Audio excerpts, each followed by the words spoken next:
साथ मैं हूं नेहा आनंद। आज हम मना रहे हैं विजय का पर्व दशहरा। जी हाँ, बुराई पर अच्छाई की जीत का प्रतीक भी है ये, और देश भर में धूमधाम से दशहरा या विजयदशमी मनाई जा रही है। लोग रावण का पुतला जलाकर दशहरा मनाते हैं आमतौर पर, लेकिन हमारे यहाँ यानी कि बाजार में आप कह सकते हैं कि जो सेलिब्रेशन का तरीका है वो जरा हटके है।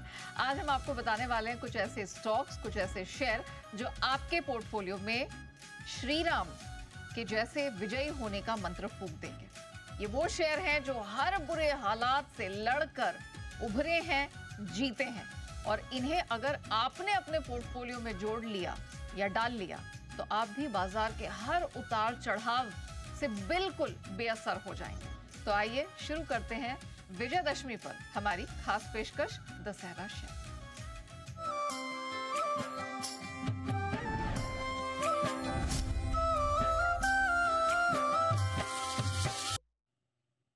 चलिए, तो इस खास मौके पर हमारी पूरी रिसर्च टीम तो जुड़ी है, जिन्होंने चुन चुन कर बहुत, यहाँ पर आप कह सकते हैं माइंड वर्क करके, काफ़ी मेहनत करके कुछ ऐसे स्टॉक्स चुने हैं जो बिल्कुल इस शो में और इस दशहरा की थीम में फिट बैठते हैं। लेकिन इस शो को और ख़ास बनाने के लिए हमारे साथ आप सबके चहेते जाने माने दिग्गज मार्केट एक्सपर्ट सेठी फिनमार्ट के विकास सेठी साहब भी शो में शामिल हो चुके हैं। आइए करते हैं शुरुआत हमारे शो की। सबसे पहले सेठी साहब, thank you so much sir, समय निकालकर हमारे साथ जुड़ने के लिए, और इतने शुभ मौके पर और ऐसे मौके पर जब बाजार को इस तरह के सपोर्ट की, आपके जैसे एक्सपर्ट्स की ज़रूरत है, हमारे साथ जुड़ने के लिए sir thank you so much आज हमारा साथ देने के लिए। चलिए, विदाउट फर्दर डिले शुरुआत करते हैं। और पूजा, सबसे पहले मैं आप ही के साथ शुरुआत करने चाहूंगी, क्योंकि टर्न अराउंड स्टोरीज तो बहुत सारी हैं, लेकिन कुछ एक स्टॉक्स हैं जो आप लोगों ने बहुत रिसर्च करके सामने खींच के निकाले हैं। तो मुझे लगता है कि होनासा, जिसे हम मामा अर्थ के नाम से जानते हैं, आई थिंक ये एक बहुत बड़ी टर्न अराउंड स्टोरी बनकर उभरी है। क्या कुछ आपकी रिसर्च में निकला है, जरा बताएं। बिल्कुल, इसका टर्न अराउंड तो पिछले कुछ सालों से शुरू हो चुका था, लेकिन हमने रिजल्ट्स में देखा कि पिछले क्वार्टर के रिजल्ट्स में प्रदर्शन काफ़ी अच्छा रहा और क्लियर टर्न अराउंड यहाँ पर देखने को मिला। पिछले 2 साल में ही देखें तो कंपनी के फाइनेंशियल में एक सुधार आया है। 3 साल का जो रेवेन्यू ग्रोथ है वहाँ पर 26% की, और मुनाफे में अगर औसत ग्रोथ देखेंगे तो करीब 48% की ग्रोथ हुई है। और 3 साल में कंपनी की सालाना आय 940 करोड़ से बढ़कर 2066 करोड़ पर आ चुकी है। तो एक बड़ी ग्रोथ यहाँ पर पिछले 3 सालों में ही हुनासा कंज्यूमर ने करके दिखाई है। मार्जिन देखिए 5% से सुधरकर 8% हो चुके हैं, और जो इनकी फोकस कैटेगरी थी वहां से भी कंट्रीब्यूशन करीब 80% रहा। मैनेजमेंट की आगे की कमेंट्री भी काफी मजबूत थी पिछले क्वार्टर। उनका कहना था कि फोकस कैटेगरी में हाई टीन ग्रोथ बरकरार रहेगी। मामा अर्थ का टर्न अराउंड दूसरी छमाही से शुरू होने की उम्मीद है। तो आगे की गाइडेंस भी काफी मजबूत नजर आ रही है, इसलिए आप इस स्टॉक पर रखिए नजर, क्योंकि पिछला क्वार्टर तो अच्छा था ही, मैनेजमेंट की कमेंट्री भी अच्छी थी, आने वाले जो नंबर्स हैं वो भी काफी स्ट्रांग नजर आ रहे हैं, जिस तरीके से कंपनी अपने फोकस सेगमेंट पर ध्यान दे रही है। ऑलराइट, तो सीधे चलते सेठी साहब के पास और जानते हैं कि वो क्या इस बात से इत्तेफाक रहते हैं। सेठी साहब, इस तरह के मार्केट में जहां पर लोगों को अपने लगाए हुए पैसों में ही बड़ा कंफ्यूजन, बड़ा असमंजस हो रहा है, इस तरह की थीम और इस तरह की कहानी बहुत महत्वपूर्ण हो जाती है। सर, एक टर्न अराउंड स्टोरी के तौर पर होनासा पर आपके क्या विचार हैं? हाँ बिल्कुल नेहा, सबसे पहले तो आपको, पूजा को, प्रियंका, अंश और जी बिजनेस के लाखों करोड़ों दर्शकों को दशहरा और विजयदशमी की ढेरों ढेरों शुभकामनाएं।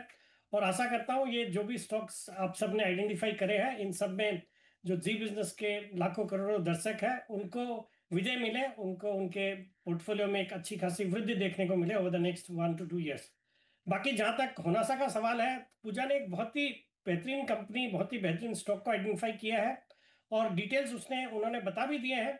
और मैं तो ये ऐड करना चाहूँगा, न्यू एज बिजनेसेस अब वापस से अच्छा करने लगे हैं, और इस कंपनी के तो बहुत ही पॉपुलर ब्रांड्स हैं, जैसे मामा अर्थ है, फिर आपके सलोन की कैटेगरी में शायद बी ब्लंट भी यही कंपनी ओन करती है, और तीसरी सबसे बड़ी स्किन केयर ब्रांड है भारत में, और अच्छे ग्रोथ प्रोस्पेक्ट्स है। मुझे लगता है ये स्टॉक इन लेवल से अच्छे अपसाइड दिखा सकता है, तो बिल्कुल इस स्टॉक में निवेश करने की सलाह है, और मेरा इसमें एक आने वाले साल भर में ₹350 का टारगेट है। ऑलराइट, 350 के टारगेट के लिए 12 महीने तो एटलीस्ट, यानी कि अगले दशहरा तक तो इसको आपको एक वक्त, एक चांस तो देना ही चाहिए। होनासा इसमें बेहतरीन मौके बनते हुए दिखाई दे रहे हैं। लेकिन we are just getting started. कुछ और स्टॉक्स हैं जिन पर हम फोकस करेंगे। प्रियंका, आपकी बारी आती है। हमने देखा है मार्केट में कैसा भी माहौल हो, क्विक कॉमर्स स्पेस इसने अपना दबदबा बना कर रखा है। मतलब आए पूरा रॉकेट की गति में और अपने आप को टिका कर रखा हुआ है। बिल्कुल। इस स्पेस में आपको क्या पसंद है? बिल्कुल नेहा, इनफैक्ट ये स्पेस में जो पहली कंपनी थी जिसके हम्म। पास बड़ा मोट था, यानी ओनली लिस्टेड कंपनी इन फूड डिलीवरी, जोमैटो, इटर्नल जिसे हम कहते हैं। बस। बाद में स्विगी आया, लेकिन उससे पहले जब जोमैटो आया था तो बहुत सारी बातें उसके प्रॉफिटेबल होने को लेकर हो रही थी। EBITDA लेवल पर कितना प्रॉफिटेबल है, कब ब्रेक इवन करेगा, इतनी बातें हुई थी। लेकिन अगर आप देखें पिछले लगभग 4 क्वार्टर से अगर आप देखें तो कितना बड़ा टर्न अराउंड आया। अब ना सिर्फ EBITDA लेवल पर पॉजिटिव हुआ है, इनफैक्ट उन्होंने पूरी तरह टर्न अराउंड किया, ना सिर्फ अपनी फूड डिलीवरी को बल्कि क्विक कॉमर्स को भी, ब्लिंकिट को भी। और ये जिस तरह से मॉडल चेंज कर रहा है, इन्वेंट्री लेड मॉडल, अब ब्लिंकिट के लिए भी बात की जा रही है, IOCC मॉडल पे बात हो रही है। तो जो लगातार जो चेंजेस हुए हैं और अपने नॉन कोर एसेट्स को भी इन्होंने सेल ऑफ किया, जो पहले किया था बुक माई शो। सो बहुत सारी चीज़ें, क्योंकि कैश बर्न बहुत बड़ा लग जाता है क्विक कॉमर्स में। तो उसको देखते हुए क्लियर एक टर्न अराउंड अगर रीजन रहेगा तो जोमेटो है, जिसने पूरी एक राइड दी है। 40 रुपए से कहाँ स्टॉक पहुंच गया।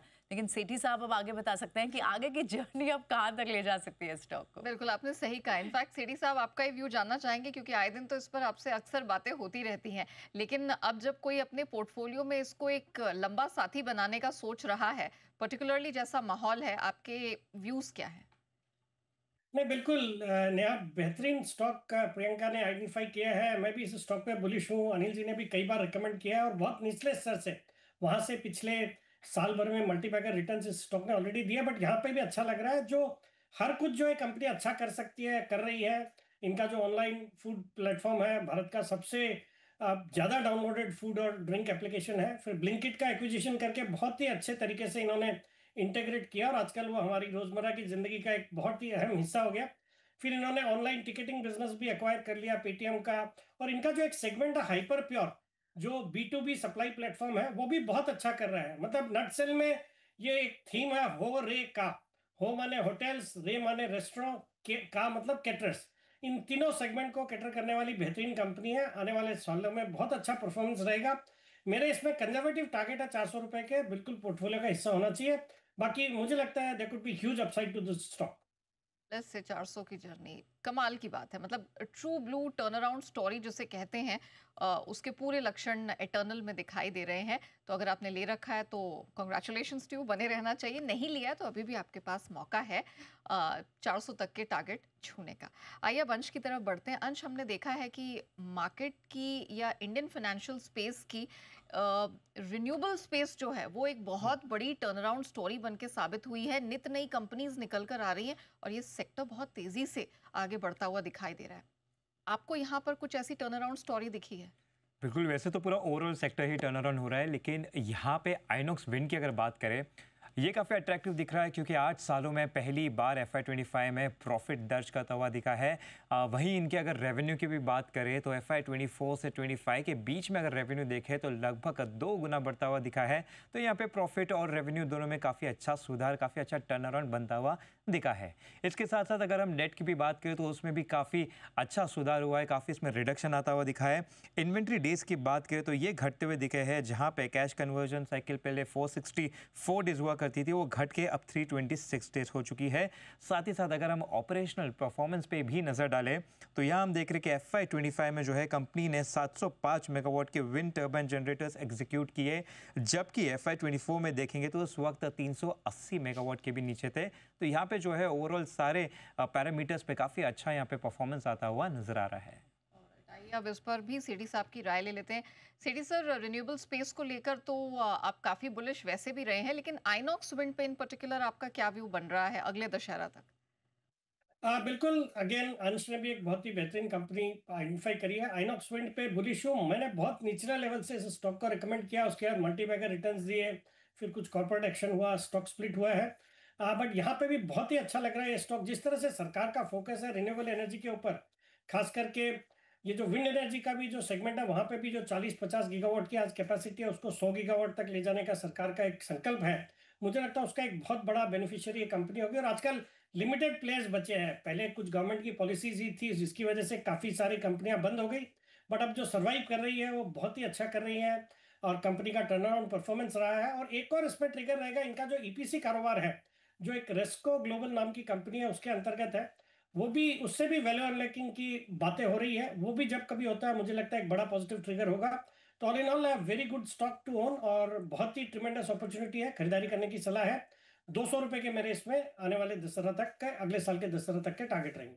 ऑलराइट, आइनॉक्स विंड इस पे रखिएगा नज़र। एक बेहतरीन रिन्यूएबल एनर्जी स्पेस का दावेदार है ये, और आगे भी अच्छी स्ट्रेंथ के संकेत पूरे पूरे दिखाई दे रहे हैं। फंडामेंटल्स तगड़े हैं, चार्ट स्ट्रक्चर तगड़ा है, और देखिए 200 की तैयारी दिखाई दे रही है। चलिए, अभी तक हमने 3 टर्न अराउंड स्टोरीज आपके सामने रखी हैं, लेकिन दशहरा का मौका है तो इतनी जल्दी तो हम रैप अप करेंगे नहीं। तो हमारी टीम ने और भी कुछ स्टॉक्स ढूंढ के निकाले हैं, उन पर ज़रा फोकस करते हैं। पेटीएम, ये भी आप कह सकते हैं कि विकसित भारत की और पिछले कुछ सालों की एक बहुत रोबस्ट रेवोल्यूशनरी स्टोरी रही है।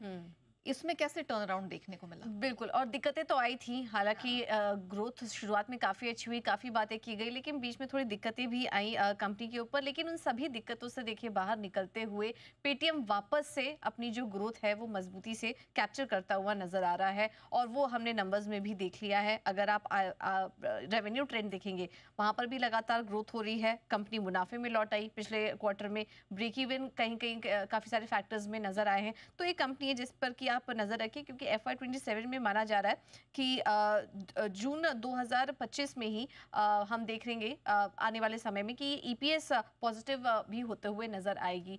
तो इस कंपनी पर भी आप नजर रखिए। ऑलराइट, पेटीएम, सीडी साहब, आपका क्या व्यू बन रहा है सर? नहीं, अगेन बहुत ही अच्छी क्वालिटी का स्टॉक और बहुत अच्छे अपसाइड पिछले कुछ क्वार्टर्स में देखने को मिले हैं, और यहाँ से भी बहुत अच्छा लग रहा है। भारत का लार्जेस्ट पेमेंट प्लेटफॉर्म है जो कि mainly payment services, financial services और इवन कॉमर्स और क्लाउड सर्विसेज भी प्रोवाइड करता है। एक बहुत ही बड़ा क्लाइंट बेस भी है। और जब से आरबीआई ने इनको रिलीफ दिया, जो बैन रिमूव किया इनके ऊपर, जो बैन था, उसके बाद से हमने एक स्टॉक में अच्छी तेजी देखी। और हाल ही में इनको ऑनलाइन पेमेंट एग्रीगेटर का भी एक लाइसेंस या अप्रूवल मिला, तो उसका भी एक पॉजिटिव रहेगा। और एक कोइंसिडेंस है, इस स्टॉक को मैंने पिछले साल एज माई दिवाली पिक कुछ 700 सवा 700 के लेवल पर रिकमेंड किया हुआ है। उसके बाद से बहुत अच्छे अपसाइड हुए, अभी भी 1150 1200 के आसपास है। मुझे लगता है स्टॉक अच्छा करेगा, और मेरे इसमें अगले दशहरा तक के 1500 रुपए के टारगेट है। बात है, आप कह सकते हैं turn around story continues in a way Paytm के साथ। चैलेंजेस रहे, लेकिन देखिए अब नेक्स्ट राउंड ऑफ स्ट्रेंथ की तैयारी, और 1500 तक का टारगेट यहाँ बनता हुआ दिखाई दे रहा है 12 महीने के टाइम फ्रेम में। लेकिन आइए एक और स्पेस की तरफ बढ़ेंगे, जो कि आप कह सकते हैं कि ई कॉमर्स लॉजिस्टिक स्पेस है। यहाँ पर भी हम देख रहे हैं कुछ बड़े एक्शन हो रहे हैं, सरकार का ध्यान इस तरफ बढ़ता हुआ जा रहा है। जरा बताइए प्रियंका, अब आपकी बारी आती है।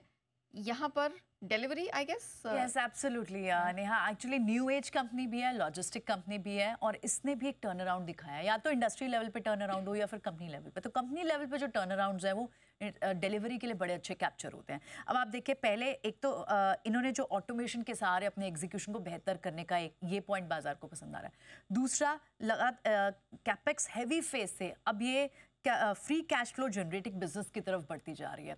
B2C में भी है, वहाँ पर इनके एक्सप्रेस पार्सल सेगमेंट हो, चाहे दूसरे सेगमेंट SCM सेगमेंट हो, सब में एक अच्छी ग्रोथ की एक्सपेक्टेशन बाजार को है, इंडस्ट्री को है। और इसी वजह से आप यहाँ देखें तो इस पूरे स्पेस में इतनी स्ट्रॉन्ग बैलेंस शीट होती चली जा रही है, इनमें M&A की भी बहुत बड़ी बड़ी संभावनाएं यहाँ पर होती है। तो रियल के एक apt case of turn around story में डिलीवरी बिल्कुल फिट इन होता है। और इस डिलीवरी पर व्यू सीडी साहब का भी लेते हैं कि क्या ये वाकई में एक टर्न अराउंड स्टोरी आपके पोर्टफोलियो में डिलीवर कर पाएगा? क्या व्यू है सेठी सर? नहीं, बिल्कुल नेहा, जबरदस्त परफॉर्म किया स्टॉक ने पिछले 2-3 क्वार्टर्स में, और यहाँ से भी अच्छे अपसाइड लगते हैं। भारत की सबसे फास्टेस्ट ग्रोइंग और सबसे बड़ी फुल्ली इंटीग्रेटेड लॉजिस्टिक्स कंपनी है। फ्रेट का काम करती है, मतलब इसमें partial truck load, full truck load, warehousing का काम करते हैं, सप्लाई चेन सॉल्यूशंस। और सबसे अच्छी बात है, आजकल इनका फोकस ई कॉमर्स पे अच्छा खासा है, और जो कि बहुत बड़ी अपॉर्चुनिटी है इस कंपनी के सामने। और हमने ऑलरेडी टर्न अराउंड देखा है जून क्वार्टर में, 98 करोड़ का पैट रिपोर्ट किया, जो पिछले साल कुछ 55 करोड़ का था। और बाकी भारत की जिस तरह से जीडीपी की ग्रोथ एक्सपेक्टेड है, मुझे लगता है उसका एक प्रॉक्सी प्ले डिलीवरी जैसी कंपनी होगी। तो बिल्कुल खरीदारी करने की सलाह। और मेरा इसमें अगले दशहरा तक का टारगेट है 575 रुपये। ऑलराइट, 575 की तैयारी डिलीवरी में दिखाई दे रही है। अब जो अगले स्पेस की तरफ हम बढ़ रहे हैं वो आप कह सकते हैं कि शायद आपको थोड़ा कंफ्यूजन में डाले, लेकिन ऐसा नहीं है कि इस स्पेस में सब कुछ खराबी है। जी हाँ, हम बात कर रहे हैं आईटी स्पेस की, क्योंकि बहुत कुछ डेवलपमेंट और बड़े रैपिड फेज में यहाँ पर हो रहा है। आइए अंश से ही जानते हैं। अंश, जरा बताएं इस स्पेस में, क्योंकि बड़ा ट्रिकी स्पेस है और सबको उलझा कर रखा हुआ है, तो इसमें कोई टर्न अराउंड स्टोरी दिखी है आपको? हेक्सावर में दिखी है। अच्छा, दरअसल वैसे अच्छा ही है, लेकिन क्वार्टर वन अगर कैलेंडर 25 की बात करें तो यहाँ पे मार्जिन पर जो है दबाव पड़ता हुआ दिखा था, जिस वजह से यहाँ पे काफ़ी नेगेटिविटी बन गई थी। लेकिन ये जो था ये एक एक्सेप्शनल कॉस्ट की वजह से हुआ था, जिसकी वजह से मार्जिन टूट चुका था। लेकिन बाद में अगर हम क्वार्टर टू की बात करें तो यहाँ पे जो है काफ़ी नॉर्मलाइज होता हुआ दिखा, रेवेन्यू में अच्छी बढ़त दिखी, नेट प्रॉफिट में भी अच्छा उछाल दिखा, जिस वजह से मार्जिन भी उठ के 15-16% होता हुआ दिखा। तो यहाँ पे जो है काफ़ी अच्छा एक turn around quarter on quarter wise आता हुआ दिखा। इसके चलते हम देख रहे हैं कि काफ़ी सारे ब्रोकरेज भी इसके ऊपर काफ़ी पॉजिटिव होते हुए नजर आ रहे हैं। जहां पर बाकी आईटी कंपनीज के नतीजे थोड़े से मिले जुले थे, थोड़े खराब थे, हेक्सावेयर के काफ़ी अच्छे आते हुए दिखे हैं, जिस वजह से काफ़ी सारे ब्रोकरेज फर्म्स ने यहाँ पे जो रेटिंग थी वो बदल के अपग्रेड कर दी है और यहाँ पे एक अच्छा टर्न अराउंड बनता हुआ नजर आया है। ओके, पूरा सिकंदर की तरह उठा है इस आप कह सकते हैं टर्मोइल के बीच में। लेकिन क्या ये अपनी चाल, अपनी स्ट्रेंथ, मजबूती बरकरार रख पाएगा? सेठी साहब, क्या व्यू है आपका? बिल्कुल नया, बहुत ही दमदार क्वालिटी का स्टॉक है। और एआई जो कि आजकल दुनिया का बजवर्ड है, आर्टिफिशियल इंटेलिजेंस, उस सेगमेंट से कंपनी है। एआई इनेबल्ड कई सारे इनके डिजिटल प्लेटफॉर्म्स है, जैसे रिपिडेक्स है, टेंसाई, अमेज करके। तो मुझे लगता है स्टॉक बहुत अच्छा करेगा, अच्छा स्टॉक है, बिल्कुल इसमें निवेश करने की सलाह है। और मेरे अगले दशहरा तक के टारगेट रहेंगे 850 रुपये। Alright, Hexaware tech is turning out to be a performer और आगे भी इसकी स्ट्रेंथ जारी रहेगी। इस पर सेठी साहब की मोहर भी लग चुकी है। 850 के टारगेट के लिए बिल्कुल अपने पोर्टफोलियो का इस दशहरा इसे आप हिस्सा बना सकते हैं। पूजा, कमिंग बैक टू यू, ज़रा बताइए अब और कौन सी स्पेस है, मतलब रियलिटी स्पेस है, इस पर भी हमने काफ़ी फोकस किया है। जी। यहाँ पर तो ऑलरेडी काफ़ी टर्न अराउंड स्टोरीज दिखी हैं, तो मुश्किल हुई होगी ना कुछ पिक करने में? मुश्किल नहीं थी। अनंतराज एक क्लियर कट विनर उसमें नजर आया, क्योंकि अनंतराज का अगर आप देखें तो फाइनेंशियल्स की वजह से नहीं, इनका जो टर्न अराउंड दिखा है वो नए बिजनेस वर्टिकल में फोकस करने से ज्यादा दिखा है। बड़ी रियल एस्टेट कॉम्पिटिटिव मार्केट है दिल्ली एनसीआर, और वहां पर हमने देखा कि अनंतराज ने अपनी एक अलग पहचान बना ली। केवल रियल एस्टेट के बजाय अब ये डेटा सेंटर और क्लाउड सर्विसेज पर अब ज्यादा फोकस कर रहे हैं, और 10,000 करोड़ का बड़ा डेटा सेंटर एम्पायर बनाने की योजना है। FY32 तक डिजिटल आय से 9,000 करोड़ तक होने का अनुमान है। इनके पास अच्छा खासा लैंड बैंक भी है एनसीआर में, तो उसका भी फायदा इनको यहाँ पर मिलेगा। इस वजह से हमने देखा कि जैसे ही कंपनी इस तरफ फोकस करते हुए नजर आई, नए बिजनेस वर्टिकल में डेटा सेंटर जैसे कारोबार में जब फोकस कर रहे थे, बड़े टाइप्स किए, तब से हमने देखा एक बड़ा टर्न अराउंड इनके नंबर्स में भी नजर आया। आप देख सकते हैं जो ट्रेंड हम दिखा रहे हैं आपको स्क्रीन पर, बड़ी अच्छी ग्रोथ यहाँ पर देखने को मिली। इनफैक्ट पूजा, मैं आपको बता दूं कि ये पर्सनल फेवरेट भी रही है सेठी साहब की। सो आई एम श्योर सेठी साहब will be more than just happy talking about this. Sir बताइए, अनंतराज क्या व्यू है आगे के लिए? हाँ बिल्कुल नेहा, आपको भी अनिल जी के जैसे सब कुछ याद रहता है। बाकी ये मेरा फेवरेट स्टॉक रहा है, बहुत अच्छे रिटर्न्स दिए हैं। और डेटा सेंटर के कारोबार के जिसकी पूजा चर्चा भी कर रही थी, अपार्ट फ्रॉम रियल एस्टेट, ये आजकल फोकस एरिया इनका, और बहुत मैसिव कैपेसिटी क्रिएट करने जा रही है, बहुत एग्रेसिव एक्सपेंशन प्लान्स है। मुझे लगता है स्टॉक में ट्रिमेंडस अपॉर्चुनिटी है, बिल्कुल पोर्टफोलियो का हिस्सा होना चाहिए। और मेरे इसमें टारगेट रहेंगे 875 रुपये। ऑलराइट, 875 के टारगेट अनंतराज में बनते हुए दिखाई दे रहे हैं। लेकिन आइए प्रियंका की तरफ बढ़ते हैं। प्रियंका, एक स्पेस है जिसकी बात थोड़ा दबे ज़बान में होती है, बट हमने देखा है कि परफॉर्मेंस वाइज बहुत ही बेहतरीन यहाँ पर स्टोरी हमने बनती देखी, लिकर स्पेस। बिल्कुल। और यहाँ पर भी मैं, जैसे मैं पूजा के लिए कह रही थी कि रियलिटी स्पेस में आपको एक नाम चुनने में डिफिकल्टी आई होगी, क्या ऐसे ही कुछ लिकर स्पेस में भी लगा है? आप ठीक कह रहे हैं नेहा, एक्चुअली लिकर स्पेस में आप 2-3 स्टॉक्स है जिनमें टर्न अराउंड दिखा है, लेकिन अभी जो रीसेंट टर्न अराउंड आपको दिख रहा है वो दिख रहा है अब एलाइड ब्लेंडर्स में। 3 फ्रंट पर अगर आप देखें, देखिए पहला तो था इनके पीयर्स के मुकाबले इनकी जो वॉल्यूम ग्रोथ थी वो लगातार गिर रही थी। आप FY19 से अगर इनकी वॉल्यूम ग्रोथ देखें, घटकर FY25 में 1.8 करोड़ रह गई थी, जो पहले 2.5 करोड़ थी।